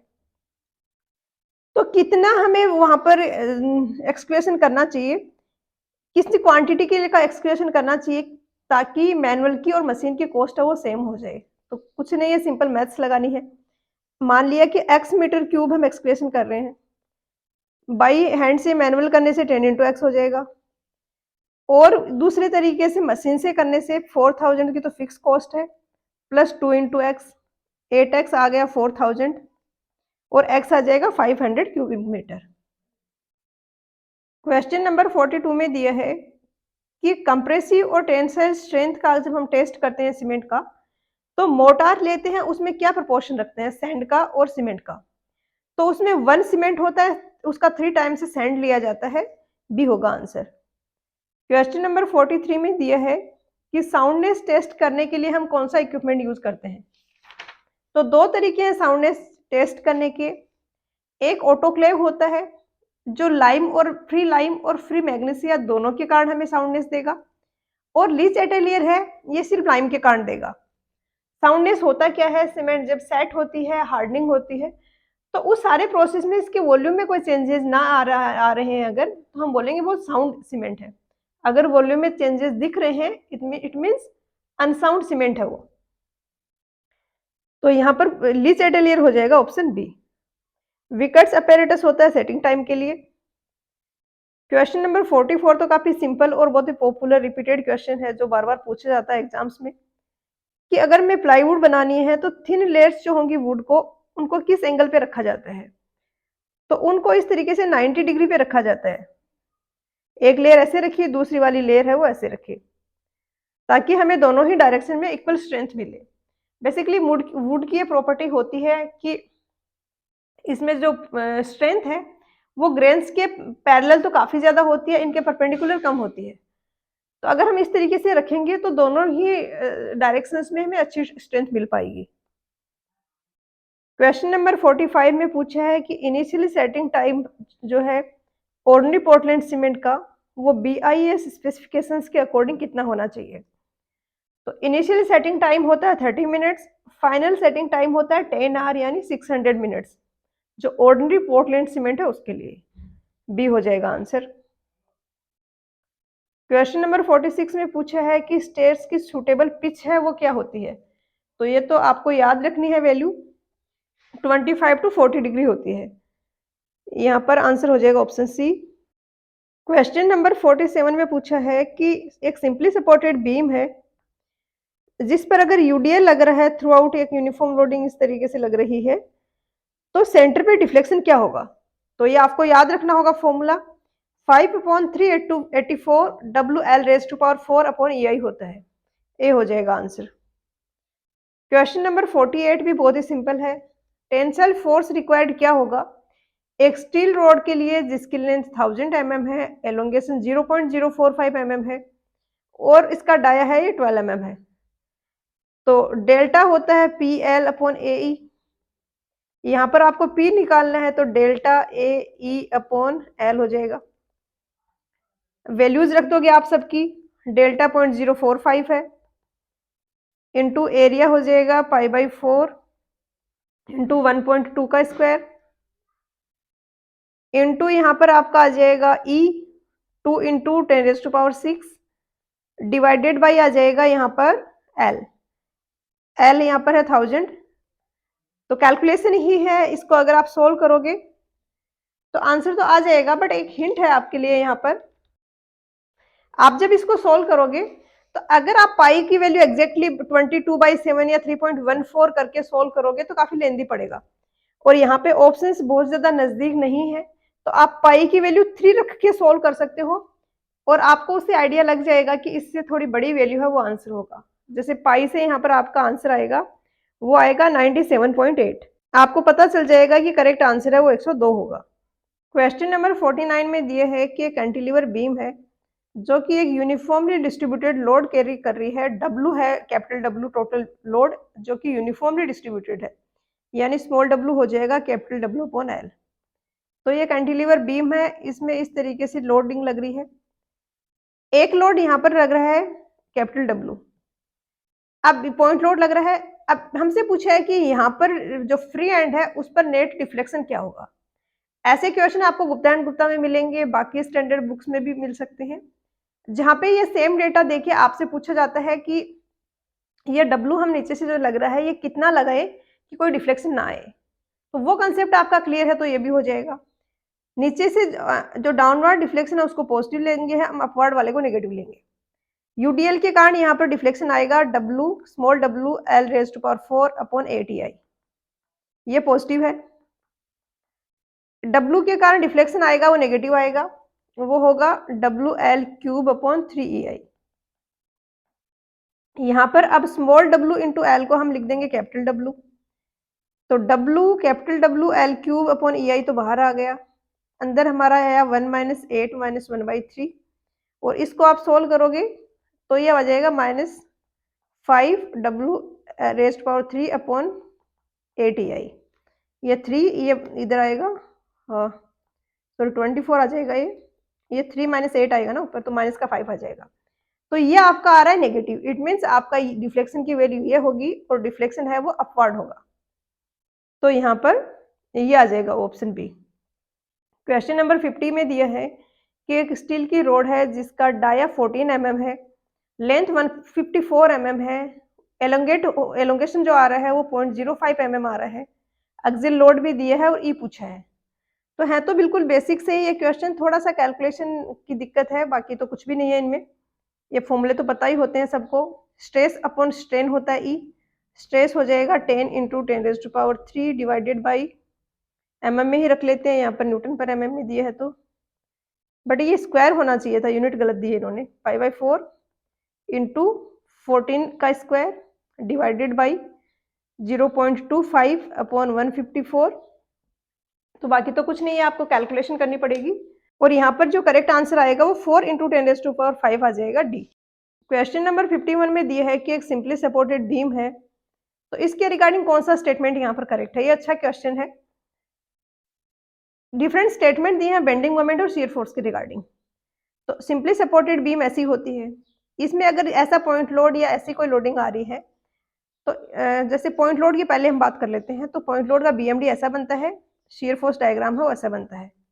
ये अगर आपको नहीं आता है तो मैंने इस पे लेक्चर बनाया हुआ है, स्ट्रेंथ ऑफ मटेरियल्स में कवर करवा रही हूँ, जिसमें मैंने 4-5 टॉपिक्स कर दिए हैं, आप वहां जाके देख सकते हो। उसमें बहुत अच्छे से समझाया है, आपको समझ आ जाएगा पूरा। इस तरीके से एसएफडी और बीएमडी बन रहे हैं।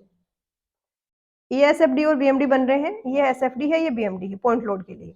अब यहाँ पर तो क्या हो रहा है, सेंटर पे मैक्सिमम आ रहा है और सेंटर पे शियर फोर्स है वो 0 आ रहा है। तो bending moment is maximum at centre, ये बात फुलफिल हो रही है, लेकिन ये हमेशा नहीं होगी। अगर ऐसा हो कि पॉइंट लोड मेरा यहाँ पर लग रहा है, तो इस केस में मेरा फिर बेंडिंग मोमेंट यहाँ पर आएगा मैक्सिमम। तो सेंटर पे बेंडिंग मोमेंट मैक्सिमम है, ये कंडीशन हमेशा फुलफिल नहीं होगी। Shear force is maximum at centre, ऐसा तो नहीं है। Bending moment is 0 eight support, ये बिल्कुल सही है, क्योंकि सिंपली सपोर्टेड बीम है तो हिंज सपोर्ट पे हमेशा मोमेंट 0 होगा। Bending moment is maximum where shear force is 0, ये बात हमेशा ट्रू होगी, क्योंकि dm/dx इक्वल होता है sf के। तो जहां पर भी m मैक्सिमम होगा, dm/dx है वो 0 के इक्वल होगा। तो यहाँ पर 3 और 4 करेक्ट स्टेटमेंट है, सी आ जाएगा आंसर। क्वेश्चन नंबर 52 है, जियोटेक का क्वेश्चन है, आरगोर की बुक से पूछा गया है कि ट्राईएक्सियल टेस्ट को हम क्यों प्रेफर करते हैं। तो इसको हम 3 ड्रेनेज कंडीशंस में परफॉर्म कर सकते हैं, कंप्लीट कंट्रोल होता है हमारे ड्रेनेज पे, तो ये करेक्ट होगा। बी में दिया है कि precise measurement of pore pressure and change in volume during test is not possible. तो नॉट पॉसिबल ये तो रीजन नहीं होगा ना प्रेफर करने का किसी मेथड को। और सी में दिया है कि stress distribution is non uniform. तो यहाँ पर तो थोड़ा सा कॉमन सेंस से भी आपका क्वेश्चन इस टाइप के बन सकते हैं, जहां पर नेगेटिव स्टेटमेंट दी है वो किसी मेथड को प्रेफर करने के रीजंस नहीं हो सकते ना। क्वेश्चन नंबर 53 है, न्यूमेरिकल प्रॉब्लम, इसमें दिया है डेटा कुछ और पूछा है कि मॉइस्चर कंटेंट क्या होगा। बहुत ही सिंपल सा प्रॉब्लम है। मॉइस्चर कंटेंट होता है mw/ms, mass of water upon mass of solids. Container का वेट 200 ग्राम है, 260 ग्राम है, और कंटेनर को ओवन ड्राई करने के बाद उसका वेट है 310 ग्राम। इनमें डिफरेंस है वो क्या होगा, मास ऑफ सॉलिड्स होगा, क्योंकि वाटर तो अब इवोपोरेट हो चुका है। तो मास ऑफ सॉलिड्स हमारे पास आ गया 50। अब वाटर का मास क्या है, जब वेट था सैंपल तो कंटेनर और सैंपल का मिला के 320 ग्राम था, इवोपोरेट किया तो 310 ग्राम ही बचा, 10 ग्राम इवोपोरेट हो गया। इवोपोरेट हुआ तो क्या वाटर इवोपोरेट हुआ। तो 10/50 परसेंटेज में निकालना है तो 100 रख दो, 20% आ जाएगा, ऑप्शन सी। क्वेश्चन नंबर 54 में दिया है कि करेक्ट सीक्वेंस क्या होगा शियर स्ट्रेस का किसी सॉइल के लिए। तो यहाँ पर ये होता है फॉर्मूला, ये तो बहुत बेसिक सी इक्वेशन है, पता ही होगी सबको। सी है वो कोएफिशिएंट है, सिग्मा डेस होगा इफेक्टिव स्ट्रेस, और फाई है वो एंगल ऑफ इंटरनल फ्रिक्शन है। काफी यूज करते हैं हम इस इक्वेशंस को जब शेयर स्ट्रेंथ वाले चैप्टर में क्वेश्चंस करते हैं या थ्योरी भी पढ़ते हैं, जो मेथड वगैरह है टेस्टिंग के उनको पढ़ते हैं। तो क्वेश्चन नंबर 55 में दिया है कि एक्टिव अर्थ प्रेशर है वो 10 मीटर की डेप्थ पे क्या होगा एक कोहेशन लेस सैंड में, जिसमें angle of internal friction 30 degree है और वेट 1.8 टन पर क्यूबिक मीटर है। तो यहाँ पर ये सेम क्वेश्चन है, ये जब री एग्जाम हुआ उसमें भी पूछा गया है, सिंपल सा है, गामा डब्ल्यू एच हो जाएगा, K A gamma W H, sorry K A gamma H, gamma W H नहीं, K A gamma into H. Gamma यहाँ पर सॉइल है, उसका मास सॉरी स्पेसिफिक वेट है। के ए हो जाएगा 1 - sin φ/1 + sin φ। फाई की आप वैल्यू रखोगे तो ये 1/3 आ जाएगा। 1/3 इंटू गामा है यहाँ पर आपका 1.8, एच है 10, तो 0.6 और 6 आ जाएगा ऑप्शन सी। क्वेश्चन नंबर 56 है, यहाँ पर दिया है डब्ल्यू है 40%, जी दिया गया है 2.7 और ई दिया गया है 1.35। आपको पूछा है degree of saturation, S E equal होता है डब्ल्यू जी, एस आ जाएगा डब्ल्यू जी अपॉन ई, और इसको जब आप यहाँ पर वैल्यूज रखोगे तो 2.7 इंटू 0.4 अपॉन 1.35, तो ये 80% आ जाएगा ऑप्शन बी। क्वेश्चन नंबर 57 में पूछा है कि कोई कोहेशनलेस सॉइल है, उसमें अगर क्विक कंडीशन अक्कर हो गई है, अटेन हो गई है, तो वो अपनी कौन सी स्ट्रेंथ लूज करेगा। शियर स्ट्रेंथ होता है सी प्लस सिग्मा डेस 10 फाई। कोहेशनलेस सॉइल है, सी तो जीरो हो गया अपने आप। क्विक सैंड की कंडीशन में सिग्मा डेस भी जीरो हो जाता है, जो इफेक्टिव स्ट्रेस है, ये भी जीरो हो गया, तो शियर स्ट्रेंथ जीरो हो गई।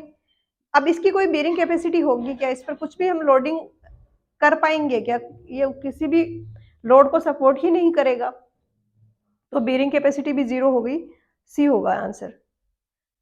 बेरिंग कैपेसिटी बेसिकली रिप्रेजेंट करता है कि कितना लोड है वो सोइल बियर कर सकती है।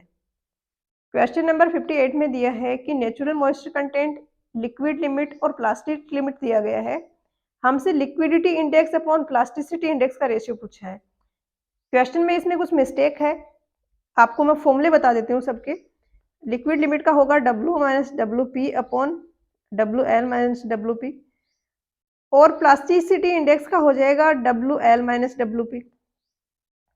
तो ये डब्ल्यू है नेचुरल 30.5%, डब्ल्यू पी है 22.5% और डब्ल्यू एल है 42.5%। इसकी जब आप वैल्यूज रखोगे तो ये कुछ इस तरीके से आएगा, 6/10 तो ये आएगा, ये जो आ रहे हैं यहाँ पर लिक्विडिटी इंडेक्स, और दूसरा प्लास्टिसिटी इंडेक्स आप कैलकुलेट करोगे तो दोनों का डिफरेंस करोगे तो 20% आएगा।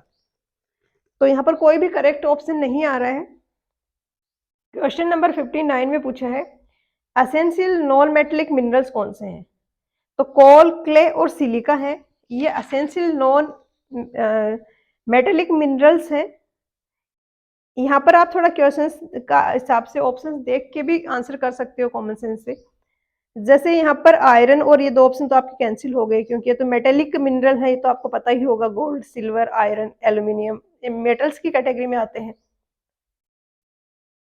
तो ऐसे में भी आप क्वेश्चन अटेम्प्ट कर सकते हो। अगर आप दो ऑप्शन एलिमिनेट कर पा रहे हो तो आपकी 50% पॉसिबिलिटी है कि क्वेश्चन सही होगा और ओनली 25% की नेगेटिव मार्किंग है। क्वेश्चन नंबर 60 में दिया है कि ऑप्शंस में दिए हैं इनमें से कौन सा मेजर नहीं है सस्टेनेबल वाटर मैनेजमेंट का। तो लीकेज को अगर हम डैम कैनाल्स में से प्रिवेंट करते हैं तो वो सस्टेनेबल वाटर मैनेजमेंट है। सरफेस रन ऑफ वाटर को अगर रिड्यूस कर रहे हैं, इन्फिल्ट्रेशन को बढ़ा रहे हैं, तो ये सस्टेनेबल वाटर मैनेजमेंट नहीं है। सी में दिया है preventing loss in municipal pipes, और डी में दिया है building small reservoir in place of few mega projects. Question number 61 में दिया है कि मैग्नेटिक बेयरिंग है एक लाइन की, वो 58 डिग्री 30 मिनट है, मैग्नेटिक डिक्लिनेशन अगर ये है तो ट्रू बेयरिंग क्या होगी। ऐसे में तो आपको सिर्फ डायग्राम बनाना है, ट्रू नॉर्थ, ट्रू साउथ, ये ईस्ट हो गया, ये वेस्ट हो गया। अब आपको दिया गया है मैग्नेटिक बेयरिंग, मैग्नेटिक बेयरिंग बनेगी मैग्नेटिक नॉर्थ से, और मैग्नेटिक नॉर्थ को बनाने के लिए आपको डिक्लिनेशन दिया गया है 4 डिग्री 30 मिनट ईस्ट का डिक्लिनेशन है, यानी ट्रू नॉर्थ से इधर 4 डिग्री 30 मिनट के एंगल पे ये मैग्नेटिक नॉर्थ होगा, और मैग्नेटिक बेयरिंग है वो इससे होगी, यानी ऐसे होगी ये लाइन, ये एंगल है, ये 58 डिग्री 30 मिनट है। आपसे पूछी गई ट्रू बेयरिंग, ट्रू बेयरिंग यानी ट्रू नॉर्थ से एंगल निकालना है, तो ये वाला एंगल और ये वाला एंगल दोनों को हम ऐड कर देंगे, 58 डिग्री 30 मिनट 4 डिग्री 30 मिनट, तो ये आ जाएगा 63 degree, option C. Question number 62 में दिया है कि एक आर्क है जिसकी लेंथ है वो अगर 20 मीटर है, तो 1 डिग्री कर्व के लिए उसकी रेडियस क्या होगी। डिग्री ऑफ कर्व का एक फंडा आपको क्लियर होना चाहिए, उसके बाद आप कोई भी इस टाइप का क्वेश्चन आएगा तो कर लोगे। डिग्री ऑफ कर्व, जैसे कि मैं बोलूँगी 30 मीटर का मेरा कोड है, डिग्री ऑफ कर्व डी है, इसका मतलब ये है कि 30 मीटर का मेरा आर्क या कोड किसी भी फॉर्म में डिफाइन हो सकता है। अगर आर्क की फॉर्म में डिफाइन है, यानी 30 मीटर का मेरा आर्क अगर बन रहा है कोई, तो वो सेंटर पे जो एंगल बना रहा है वो डी डिग्री है। जैसे ये 30 है मीटर है, तो ये सेंटर पे जो एंगल बनाएगा ये डी डिग्री है। इस कर्व की डिग्री है वो डी डिग्री है। क्वेश्चन में हमें दिया 1 डिग्री का, तो यहाँ पर एंगल बन रहा है वो 1 डिग्री का बन रहा है। अब आर्क इक्वल होता है रेडियस इंटू एंगल। अगर ये एंगल, फिर से बनाते हैं, ये एंगल अगर थीटा बन रहा है, ये डिस्टेंस है, ये 30 मीटर है, तो थीटा और आर की फॉर्म में मैं ये डिस्टेंस लिख सकती हूँ, theta into R will be equal to 30 metre. But theta यहाँ पे रेडियन में लेना है और हम डिग्री ऑफ कर्व की बात करते हैं तो डी को हम डिग्री में लेते हैं। तो डिग्री में थीटा है मेरा, मैं उसको कैसे कन्वर्ट करूंगी, 180 से डिवाइड करके पाई से मल्टीप्लाई कर दूंगी, इंटू आर डिवाइडेड बाई 30। तो यही है, इसको अगर आप सोल्व कर लोगे थोड़ा सा तो बी आ जाएगा आपका आंसर 1146। क्वेश्चन नंबर 63 में दिया है कि दो फ्लोर्स हैं, उनके बीच की हाइट 3.64 मीटर है, राइजर और 40 सेंटीमीटर का है, तो कितने नंबर ऑफ ट्रेड्स रिक्वायर्ड होंगे। पहले हम कैलकुलेट करेंगे कितने नंबर ऑफ राइज रिक्वायर्ड होंगे। तो 364 सेंटीमीटर का गैप है, एक राइज गैप कंप्लीट कर रहा है 14 सेंटीमीटर का, तो डिवाइडेड बाय 14, और इसको आप सोल्व करोगे तो ये आपका यहाँ पर आ जाएगा 26 राइजर। अब राइजर और ट्रेड में क्या रिलेशन होता है, काफी बार स्टूडेंट्स भूल जाते हैं इसको। ये आप इससे याद रख सकते हो कि ये आपका कोई ग्राउंड फ्लोर है।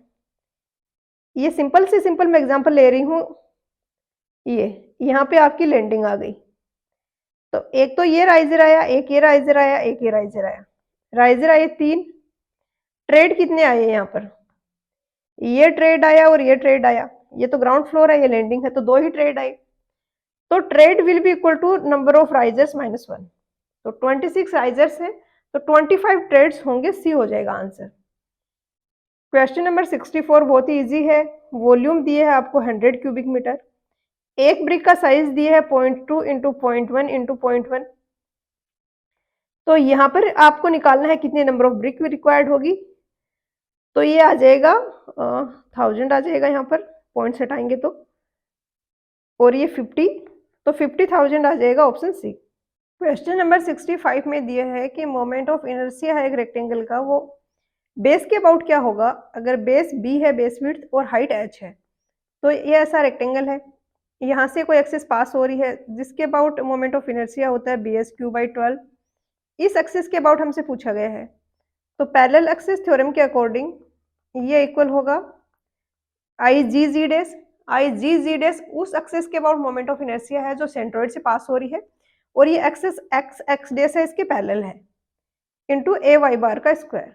तो आई जी जी डैश हो जाएगा B H cube upon 12 plus A आ जाएगा B H into A Y bar का स्क्वायर। तो वाई बार इन दोनों के बीच की डिस्टेंस हो जाएगी एच बाई 2, तो H square upon 4, B H cube यहाँ पर कॉमन आ जाएगा, अंदर आ जाएगा 1/12 प्लस 1/4, 1 प्लस 3, तो 4/12, तो बी एच क्यू बाई 3 आ जाएगा यहाँ पर आंसर, ऑप्शन सी हो जाएगा। क्वेश्चन नंबर 66 में दिया है कि एक वुड का ब्लॉक है, 2 मीटर इंटू 2 मीटर उसकी 2 मीटर लॉन्ग है, 2 मीटर वाइड है और 1 मीटर डेप्थ है, फ्लोट कर रहा है हॉरिजॉन्टली, तो कितना वॉल्यूम ऑफ वाटर इसने डिस्प्लेस किया। ये भी बहुत कॉमन सा क्वेश्चन है बायोलॉजी के टॉपिक से। अगर ये फ्लोट कर रहा है इट मीन्स ये नीचे नहीं जा रहा है, इसका वेट का जो डाउनवर्ड फोर्स लग रहा है उसको कोई दूसरा फोर्स अपवर्ड जो बायोंसी फोर्स है वो कैंसिल कर रहा है, तो बायोंसी फोर्स का मैग्नीट्यूड कितना हो जाएगा इसके वेट के जितना।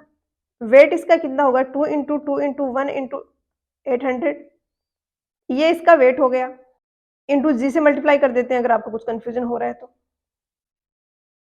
जी से मल्टीप्लाई कर दिया, अब न्यूटन में आपका वेट आ गया है। ये इसको इक्वल करना है बायोंसी फोर्स से। बायोंसी फोर्स क्या होगा, अगर v वॉल्यूम उसका पानी में डूबा हुआ है जैसे ऐसे है, तो ये इस तरीके से है, तो ये वाली जो हाइट अगर h है और ये वाला वॉल्यूम v है, तो ये वाला वॉल्यूम हमसे पूछा गया है, इसको हम V से डिनोट कर रहे हैं। इसको अगर मैं मल्टीप्लाई कर दूं स्पेसिफिक वेट ऑफ वाटर तो मुझे बायोंसी फोर्स मिल जाएगा, क्योंकि बायोंसी फोर्स इक्वल होता है वॉल्यूम ऑफ वाटर डिस्प्लेस्ड, और वॉल्यूम ऑफ वाटर डिस्प्लेस्ड होगा जितना वॉल्यूम पानी में डूबा हुआ है ऑब्जेक्ट का।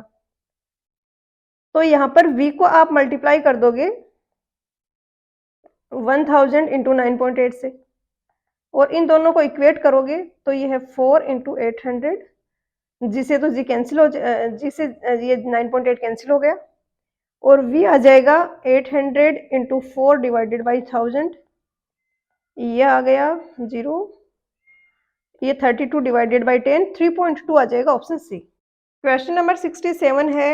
यहाँ पर दिया गया है आपको कि स्पेसिफिक ग्रेविटी है पॉइज में 0.06 और काइनेमेटिक विस्कोसिटी है 0.025 स्टोक्स। तो न्यू क्या होगा? न्यू होगा म्यू अपॉन रो। 0.06 को आप ऐसा यूनिट में कन्वर्ट करोगे, इसको भी ऐसा यूनिट में कन्वर्ट करोगे, 10⁻⁻4 से मल्टीप्लाई करना होगा, और इसको जब आप सोल्व करोगे तो 2.4 आएगा answer option C. Question number 68 में दिया है कि एक ड्राई सॉइल मास है जिसकी स्पेसिफिक ग्रेविटी 1.35 है और स्पेसिफिक ग्रेविटी ऑफ सॉलिड्स है वो 2.7 है, मतलब जी है वो 2.7 है और मास स्पेसिफिक ग्रेविटी 1.35 है। तो रो डी आ जाएगा यहाँ पर रो डब्ल्यू इंटू 1.35, और अगर हम सीजीएस यूनिट्स में लेते हैं तो रो डब्ल्यू 1 होगा, रो डी 1.35 आ जाएगा, और हमें पता है कि ये इक्वल होता है जी रो डब्ल्यू अपॉन 1 प्लस ई के। तो यहाँ पे हम वैल्यू रखेंगे 1.35 इंटू 2.7 इंटू रो डब्ल्यू 1 हो गया अपॉन 1 प्लस ई, 1 प्लस ई आ जाएगा 2 और ई की वैल्यू आ जाएगी 1, आंसर हो जाएगा ऑप्शन बी। क्वेश्चन नंबर 69 में दिया है कि नेचुरल वाटर कंटेंट है, मॉइस्चर कंटेंट है एक सॉइल सैंपल का, वो 40% है, स्पेसिफिक ग्रेविटी 2.7 है, वॉइड रेशियो 1.2 है, तो डिग्री ऑफ सैचुरेशन क्या होगा? तो ये रिलेशन होता है इनके बीच में। एस पूछा गया है हमसे, तो डब्ल्यू जी अपॉन ई हो जाएगा, डब्ल्यू 0.4 है इंटू 2.7 डिवाइडेड बाई 1.2, परसेंटेज में है ऑप्शंस तो हम 100 से मल्टीप्लाई कर देते हैं, और इसको आप सोल्व करोगे तो सी आ जाएगा 90%। क्वेश्चन नंबर 70 है, बहुत ही सिंपल है। यहाँ पर दिया है कि Q अगर 64 मीटर क्यूब पर सेकंड है तो लेसिस थ्योरी के अकॉर्डिंग वेटेड पेरीमीटर क्या होगा? तो ये रिलेशन होता है 4.75 रूट क्यू, तो 4.75 इंटू 64 का रूट, इसको सोल्व करेंगे तो 4.75 इंटू 8 और ये आ जाएगा 38 मीटर, बी आ जाएगा आंसर। क्वेश्चन नंबर 71 में दिया है कि एक टैक्योमीटर है, उसमें मल्टीप्लाइंग और एडिटिव कांस्टेंट हैं वो कितने होते हैं? तो मल्टीप्लाइंग 100 होता है और एडिटिव होता है वो 0 होता है, बी हो जाएगा आंसर। क्वेश्चन नंबर 72 में दिया है कि कोई सर्कुलर कर्व है जिसकी रेडियस है 5 times the length of the transaction curve, तो स्पाइरल एंगल क्या होगा? तो ये रिलेशन होता है स्पाइरल एंगल का एल स्क्वायर अपॉन 2RL। अब ये जैसे ये ट्रांजैक्शन एंगल जा रहा है तो किसी भी पॉइंट के लिए हम निकाल सकते हैं। अगर मैं एल की भी वैल्यू रखती हूँ तो इस पॉइंट के लिए मुझे स्पाइरल एंगल मिलेगा, ये L2 रखती हूँ तो इस एंगल के लिए मिलेगा, और अगर जो ट्रांजैक्शन का एंड पॉइंट है उसके लिए निकालना है तो L is equal to L हो जाएगा, इसके ट्रांजैक्शन कर्व की टोटल लेंथ। तो L is equal to L मैं पुट करूंगी तो 2RL, ये आ जाएगा L/2R। यहाँ पर L की हम वैल्यू रखेंगे R/5 और नीचे आएगा 2R, तो ये 1/10 रेडियन आ जाएगा, बी होगा आंसर। ये हमने क्यों रखा R/5? क्योंकि यहाँ पर दिया है कि रेडियस है वो 5 टाइम्स है लेंथ, ये sorry 5 times, R is equal to है 5L के, तो L आ गया हमारा R/5। क्वेश्चन नंबर 73 में दिया है कि WBM जो है उसमें वो लोकेलिटीज जहां पर हैवी रेनफॉल है, कैम्बर की रिकमेंडेड वैल्यू क्या होगी?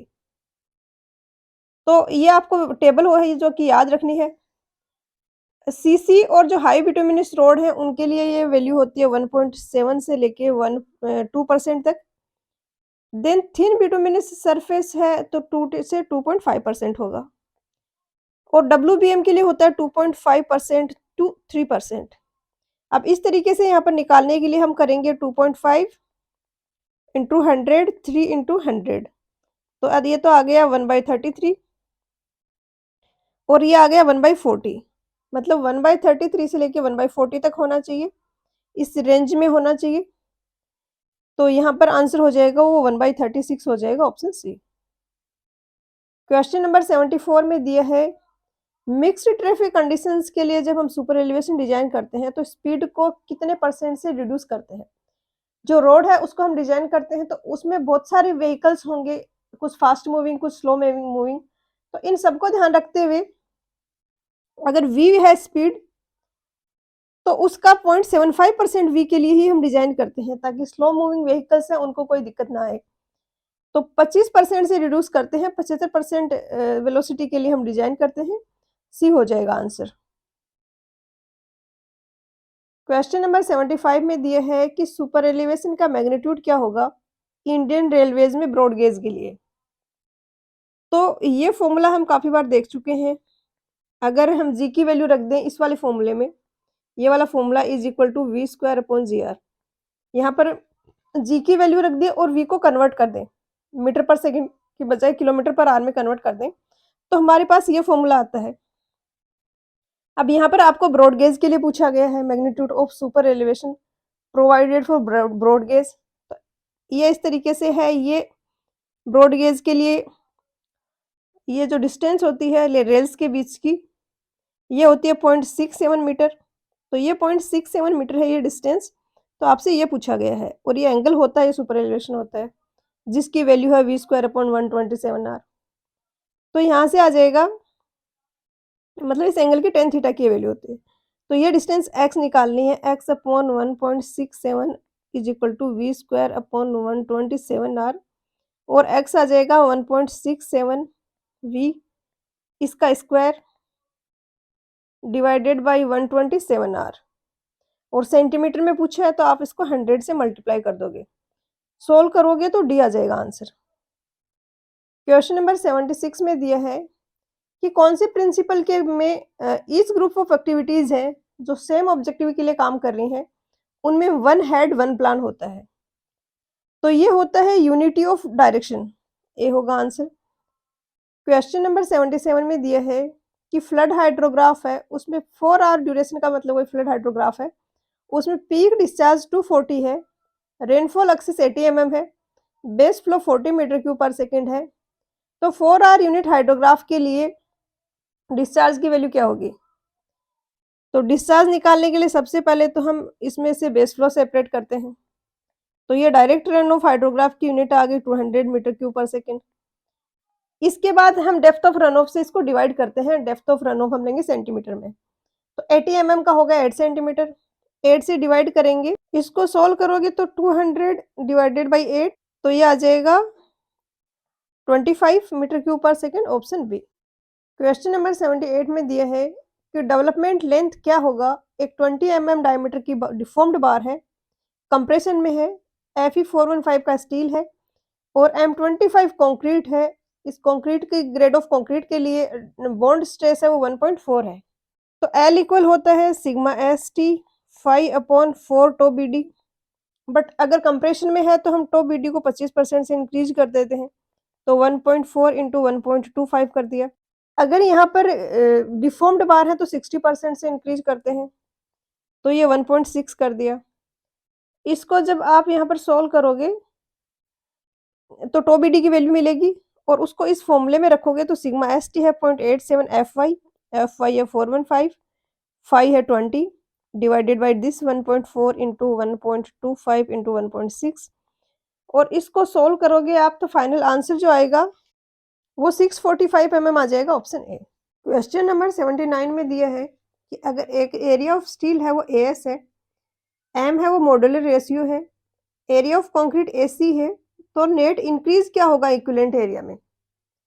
तो वर्किंग स्ट्रेस मेथड के टॉपिक का एक क्वेश्चन है, वहां पर हम इक्विवेलेंट एरिया कैलकुलेट करते हैं, तो एएसटी को इक्विवेलेंट कंक्रीट में कन्वर्ट करने के लिए हम एम से मल्टीप्लाई करते हैं और जो स्टील का एरिया है वो डिडक्ट करते हैं, तो इतना नेट इंक्रीज होता है, इतना नेट इंक्रीज होता है जो कंक्रीट का एरिया है उसमें, तो यहाँ पर आंसर आ जाएगा AST बाहर आ जाएगा, M-1 अंदर आ जाएगा, बी आएगा आंसर। क्वेश्चन नंबर 80 में दिया है कि कोई सिंपली सपोर्टेड बीम है, उसमें मैक्सिमम परमिटेड डिफ्लेक्शन क्या होगा? तो स्टील का क्वेश्चन है IS कोड का, इसकी वैल्यू होती है L/300 option A. Question number 81 है, ये यहाँ पर पूछा गया है कि अनसपोर्टेड लेंथ अगर एक स्टेंचियन की 4 मीटर है, list radius of gyration 5 centimetre है, तो स्लेंडरनेस रेशियो क्या होगा? तो स्लेंडरनेस रेशियो होता है LE/R। LE 4000 divided by R हो जाएगा, radius list radius of gyration 5 centimetre है, सॉरी 100 है ये, तो ये 80 आएगा ऑप्शन सी।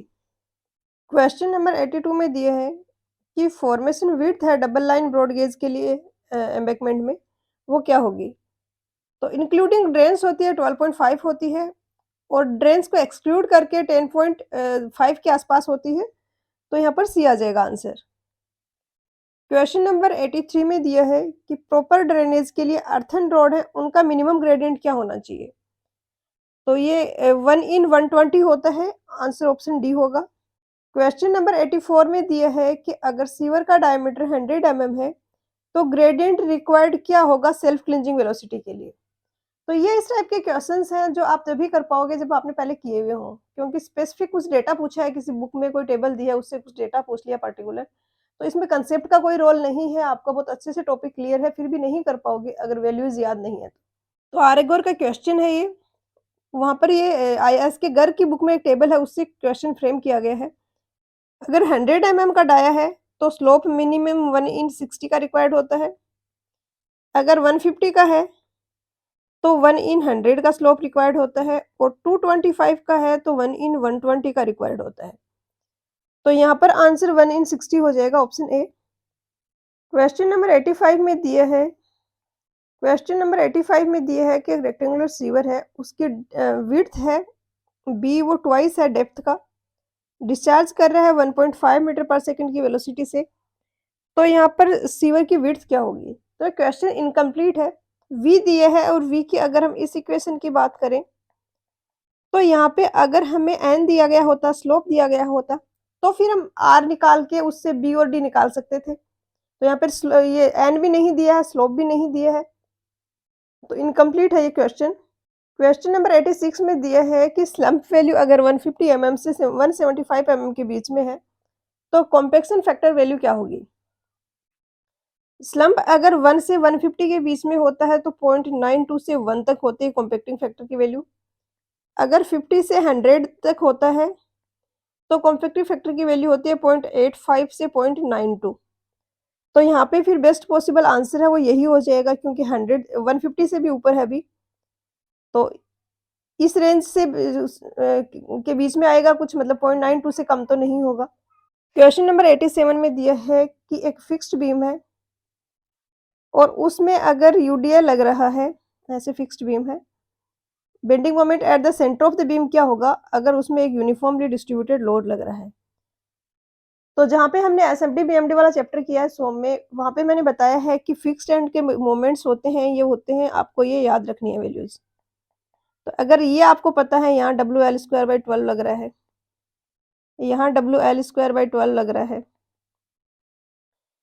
तो यहाँ पर मिड सेक्शन पे आप निकाल सकते हो। कैसे निकालोगे? रिएक्शंस हैं वो हाफ हाफ हो जाएगा, WL/2 WL/2, और WL/2 जो रिएक्शन है उसके कारण सैगिंग होगा, उसको पॉजिटिव ले लेंगे, WL/2 इंटू ये डिस्टेंस L/2। इसके बाद ये जो है फिक्स्ड एंड मोमेंट्स, इसके कारण होगिंग होगा। उसके बाद जो यूडीएल है, इसके कारण भी होगिंग मोमेंट आएगा, ऐसे घुमाएगा, ये ऐसे बेंड करेगा इसको, जो यूडीएल लग रहा है। यूडीएल है हाफ लेंथ में लग रहा है, तो टोटल लोड का मैग्नीट्यूड तो हो गया ये, और लोड के सेंट्रोइड की इस मिड सेक्शन से डिस्टेंस हो जाएगी L/4, तो ये WL²/8 आ गया। इसको सोल्व करोगे तो पॉजिटिव WL²/24 आएगा, यानी सैगिंग होगा मोमेंट, और WL²/24 होगा, बी होगा आंसर।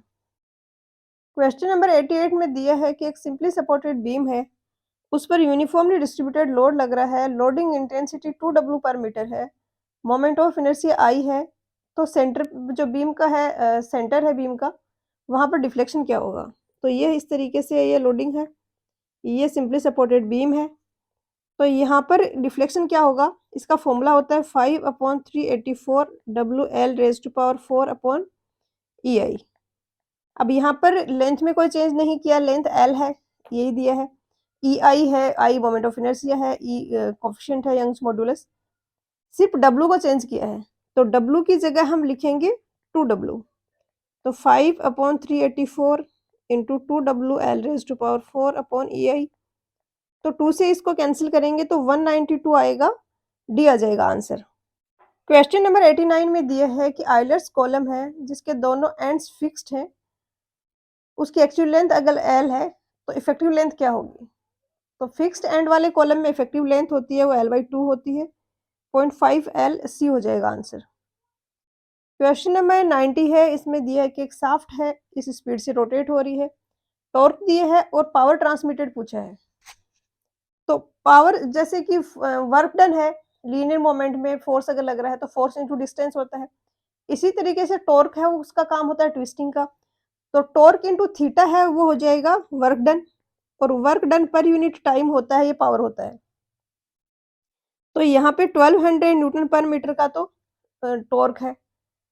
रिवॉल्यूशन है 120 आरपीएम, इतना रिवॉल्यूशन पर मिनट कर रहा है।